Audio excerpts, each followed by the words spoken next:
Olá, sejam bem-vindas e bem-vindos ao Painel de Notícias. Hoje, aproveitando que no mês de março foi comemorado o Dia Mundial da Poesia, vamos falar sobre esse tema. E aí você se pergunta, o que pode ter a ver poesia com justiça? Confira a resposta para essa pergunta no nosso programa, que traz muito mais. TRF1 decide que o custodiado federal não pode enviar cartas com produção literária sem autorização. TRF da Primeira Região garante auxílio-doença a gestante de alto risco. É a partir de agora. Vem comigo!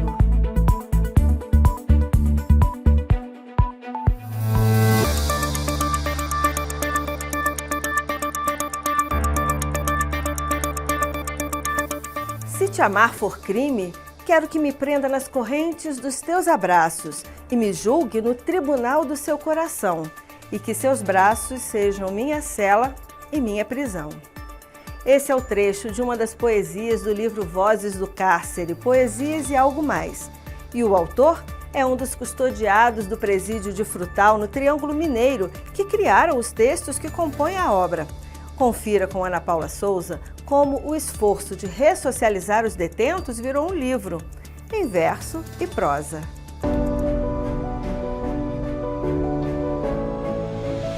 Mesmo durante o encarceramento, pode existir liberdade, a de expressão. E isso foi possível a 32 custodiados do presídio de Frutal, no Triângulo Mineiro, que elaboraram os textos transformados na obra literária Vozes do Cárcere, Poesias e Algo Mais, lançada em julho de 2023. Além dos presos, participaram da elaboração e publicação do livro 7 profissionais que atuam no presídio, entre eles o assistente social Vanderlei Pedrosa, vinculado às ações da Política Nacional de Atenção Integral à Saúde das Pessoas Privadas de Liberdade no Sistema Prisional, a PENASP. A literatura, a arte de escrever, também eu entendo, enquanto assistente social, que faz parte do serviço de saúde. E se eu estou lendo, se eu estou estudando, se eu estou escrevendo, eu estou exercitando e, no caso deles que estão com a liberdade privada, pior ainda, eles escrevendo, estudando, lendo, eles terão melhores condições de saúde. Vanderlei explica que, a princípio, os detentos não acreditaram no projeto. Nós passamos para eles como que seria, né? O que teria que ter, passamos poesias para eles, cópias de poesias para eles, e a partir daí eles começaram a construir, a escrever, na verdade, né, as poesias deles. O livro Vozes do Cárcere, Poesias e Algo Mais só virou realidade porque, além do comprometimento de presos e funcionários, a direção do presídio acolheu a ideia e autorizou o trabalho. Foi um alinhamento importante para que o conteúdo produzido pelos detentos não extrapolasse os limites da lei. O diretor da unidade, Rodrigo Inácio, falou do processo de permissão e dos frutos da iniciativa. Não houve muito óbvio, não. Mesmo porque todo o andamento mesmo foi esses ótimos profissionais que nós temos aqui, que pegaram à frente, fizeram a seleção mais ou menos dos presos que tinham um perfil para escrever. Creio eu que vai surtir efeito sim na vida dos reclusos aqui com a gente, dos presos. Porque, querendo ou não, foi lançado uma semente que é possível eles externar aquilo que estão passando, que estão sentindo, de uma forma que outras pessoas vão ler, vão entender a realidade que eles estão. Nós analisamos, vimos que era possível, autorizamos, entramos em contato com o pessoal de Belo Horizonte, assessoria também, ver se estava dentro dos conformes, e estava tudo ok, e demos o aval para juntos construirmos essa obra literária. O advogado criminalista Flávio Milhomem explica quais são os focos de controle sobre esse conteúdo produzido nos presídios. A prosa, o verso, a letra de uma canção, ela pode ser analisada pela autoridade pública e, caso constate alguma possibilidade de um recado dissimulado para alimentar, por exemplo, uma reação de organização, de facção criminosa fora do sistema penitenciário, é perfeitamente válido. Mas nós não podemos esquecer, no entanto, que a produção intelectual dentro do sistema penitenciário é válida e hoje é considerado um patrimônio nacional. Não há que se confundir as coisas. Produção cultural e intelectual da população penitenciária é válida, é constitucional. A restrição do direito à divulgação, submetendo a análise do sistema de segurança e de inteligência, está em conformidade com a Constituição. O que você tem que buscar é a proibição do excesso, é a perfeita adequação dessa restrição de um direito fundamental ao princípio também constitucional da proporcionalidade. E foi nessa perspectiva que a 10ª turma do Tribunal Regional Federal da Primeira Região decidiu que um preso custodiado na Penitenciária Federal de Porto Velho não poderia remeter cartas em conteúdo de produção literária sem autorização. No processo, a Defensoria Pública da União solicitou que a penitenciária apresentasse documentos comprovando o envio da correspondência e esclarecendo se o veto ocorreu em razão do conteúdo. Mas, ao examinar a apelação, o relator, juiz federal convocado Marlon Souza, confirmou ser necessária a autorização da direção da Penitenciária Federal para que o preso possa produzir textos literários, biografias, poemas, contos e outros da mesma natureza. Esse entendimento tem como base o enunciado 88 do 12º Workshop do Sistema Penitenciário Federal, disponibilizado pelo Conselho da Justiça Federal. De acordo com o enunciado, será permitida ao preso a produção literária autoral como escrita de biografia, poemas, contos e outros textos dessa natureza, desde que autorizada pela direção da Penitenciária Federal. Um controle motivado pela preocupação de que o material possa conter mensagens codificadas ou cifradas. Na justificativa do enunciado, consta ainda que não se pode impedir que o preso escreva, pois a escrita serve mesmo como ocupação do interno. Mas é preciso atentar ao conteúdo e restringir a saída do material, e com isso, de alguma mensagem que poderia ser enviada.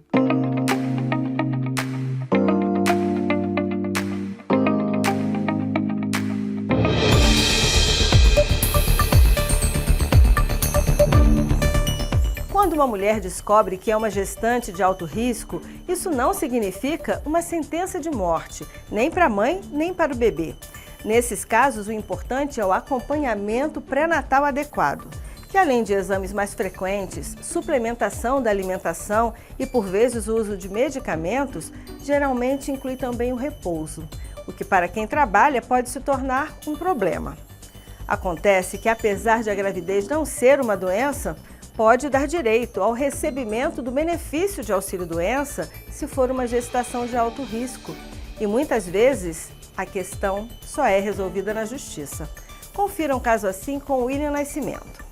O afastamento do trabalho por motivo de saúde é algo comum a todas as pessoas.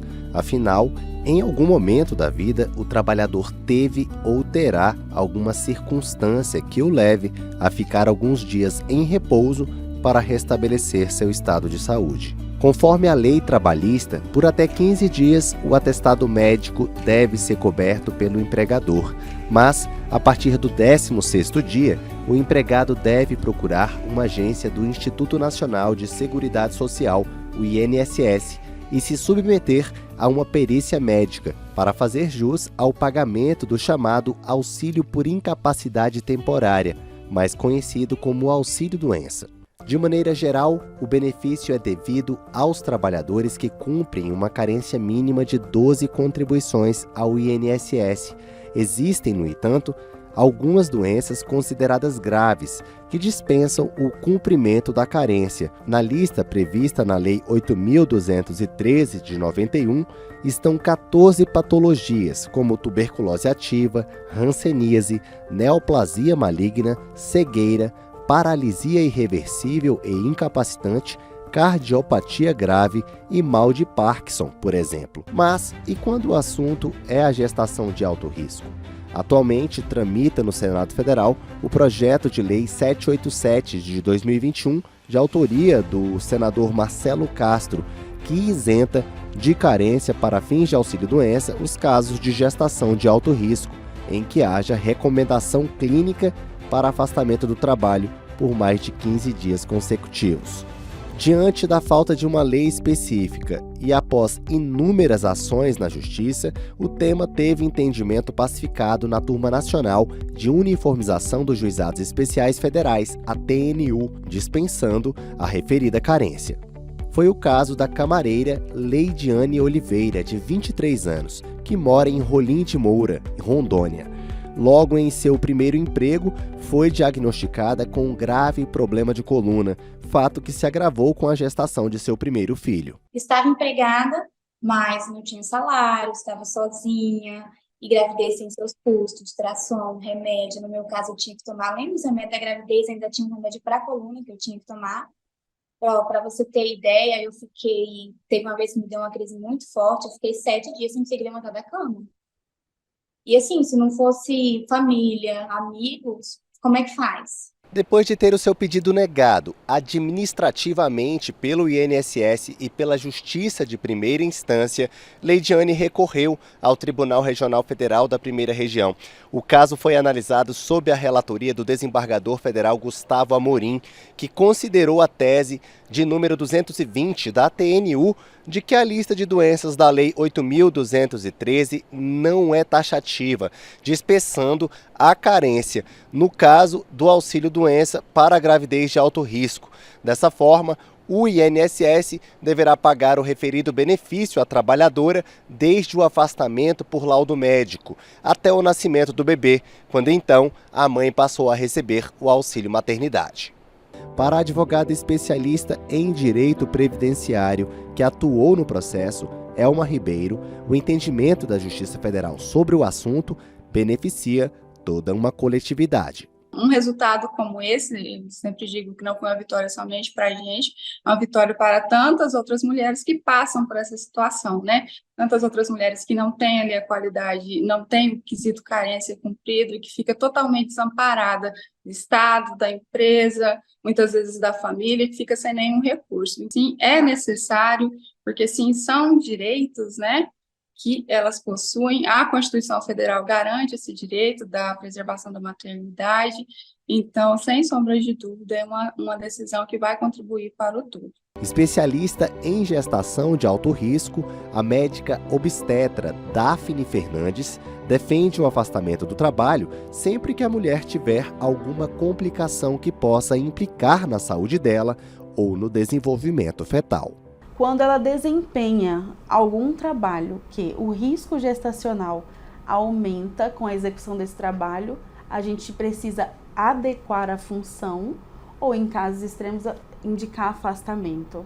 Em afastamentos durante a gestação, que a gente compreende que se essa mulher estiver exposta no trabalho a condições que vão sobrecarregar o processo de saúde e doença dela no percurso da gestação, eu acredito que sim, porque uma vez que a gente tem uma doença na gestação que vai gerar impacto e a gente tem um feto prematuro, o custo não só financeiro, mas emocional e de desenvolvimento para essa criança ao longo dos primeiros anos de infância e de toda a vida adulta é um preço muito alto do que a gente pode ali afastar e garantir uma qualidade de vida para essa mulher, para a família e para o bebê no nascimento.